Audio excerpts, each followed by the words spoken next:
cifras dan o no dan para una posible segunda vuelta. Si es que las elecciones fueran durante esta semana, ¿qué pasaría? Algunos aseguran que sí, otros expertos dicen que la Constitución Política del Estado dice que no, pero usted, que conoce la ley, que fue vocal del Tribunal Supremo Electoral, según las cifras que seguro vio en nuestra gran encuesta, ¿aplica o no aplica para una segunda vuelta? ¿Y en qué caso se daría esto?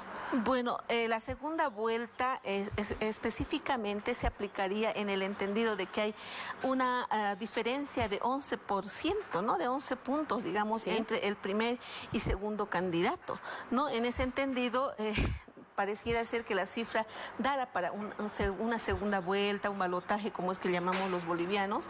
Entonces, ahora sí, no se han tomado muy en cuenta otros votos, como son los votos, por ejemplo, de Óscar Ortiz, los otros candidatos. Inclusive hay un segmento de la ciudadanía que no habría respondido, no sabe, no responde. Hay que recordar y reiterar que cuando se lleva adelante el día de las elecciones, todos los votos, la ley electoral reconoce 3 tipos de votos: el voto válido, el voto nulo y el voto blanco, ¿no? El voto blanco, en este caso, ¿para qué sirve y a qué lado va? El voto blanco sirve con fines, ¿tiene una utilidad? Estadísticos, sí, con fines estadísticos, pero no aplican como un voto válido. No dan validez al voto. No va a ninguno de los candidatos. No va a ninguno de los candidatos o sea, no beneficia, digamos, perfecto, ¿no? Sí, se respeta el voto ciudadano que haya votado en blanco, pero eso solamente son con fines estadísticos y no apunta a favorecer al primer candidato, al segundo candidato o a los candidatos que están más abajo. ¿Y el voto nulo? Y el voto nulo es nulo. Queda en eso. Van como fines estadísticos simplemente. Perfecto. Acuérdese, por ejemplo, que en las elecciones judiciales de 2011 muchos decían ganó el voto blanco. Evidentemente había, o voto nulo, había un número bastante considerable de votos blancos y nulos, pero al final no fueron válidos porque habían candidatos que habían obtenido votos válidos. Ahora, si las elecciones fueran hoy, permítame, tenemos los siguientes cuadros que hemos presentado en nuestra gran encuesta. Estos serían los posibles resultados y lo que dijo la gente mientras consultábamos a ellos a través de nuestras encuestadoras. Evo Morales con un 37%, Carlos Mesa con un 26%, Óscar Ortiz un 9%. Nos quedamos con los 3 primeros, ¿le parece? En esta situación, ¿aplicaría o no una segunda vuelta? Aplicaría en el entendido de que hay un porcentaje de 11% de diferencia entre el primer candidato y el segundo. Aplicaría. Hablamos de Evo Morales con 37%.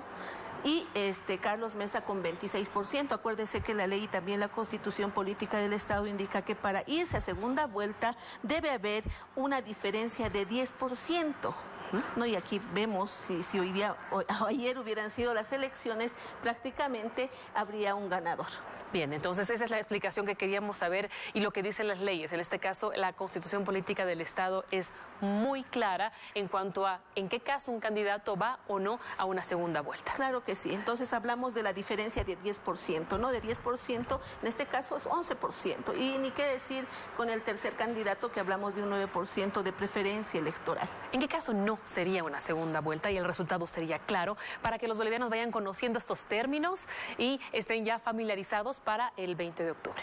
Cuando los candidatos no hubieran alcanzado ese porcentaje, ¿no? Del 10% de diferencia entre el primero y el segundo, porque se habla aquí de 2 candidatos si es que fuera el día de las elecciones hoy.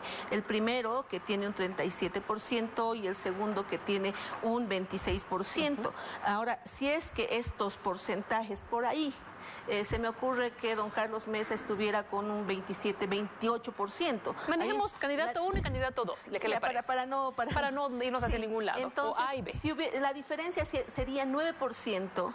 Entonces sí o sí tendrían que irse al segundo, como diríamos, al segundo turno o al segundo tiempo de todo el juego que estamos jugando, el juego electoral. Muy bien, la fórmula es simple y ya vamos a verla en cancha este 20 de octubre cuando los bolivianos vayamos a las urnas. Este es un tema importante en cuanto a saber. Ahora, hay otro que la gente estaba escuchando mucho y usted como experta nos puede explicar.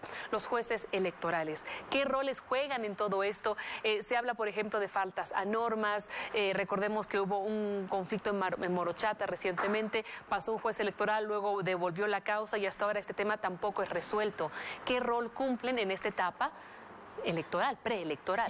Sí, sí existe bueno, por lo menos una preocupación a veces personal, en el entendido de que el Tribunal Supremo Electoral debería cumplir no solamente un rol para organizar procesos electorales. Hay que reiterar y recordar que la Constitución Política del Estado, las leyes mismas, le otorgan un sentido jurisdiccional específicamente para tratar procesos electorales, faltas electorales, delitos. Si fueran delitos penales, ya que los manden a los jueces electorales.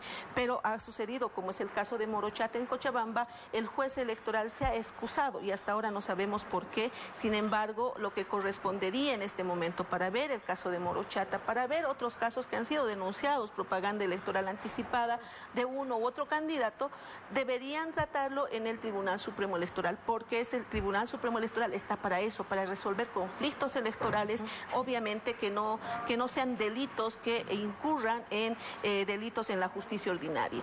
El caso de Ceresi, por ejemplo, Trinidad, ha sido el tema del padrón electoral. Ese sí corresponde ir a lo que es la justicia ordinaria porque ha sido un delito. En cambio, estos delitos electorales, estas faltas o contravenciones electorales, los debe resolver el Tribunal Supremo Electoral. Solamente trayendo la historia de 2014, lo que ha pasado en 2014, habían casos como el caso que se ha dado en Canal 7, cuando cuando el actual presidente Evo Morales dio a conocer, por ejemplo, alguna situación y estaban transmitiendo en vivo. Claro. ¿No? Transmitían en vivo. Nosotros como vocales entonces del Tribunal Supremo. Lo resolvieron ustedes. Lo resolvimos. Es un buen dato el que usted nos da. Le agradezco mucho. Y había una serie de multas tanto para Canal 7 como para la organización política. Le agradezco mucho por acompañarnos y por la explicación. Hay mucho más que hacer y esperamos hacerlo en siguientes entrevistas. Buenos días.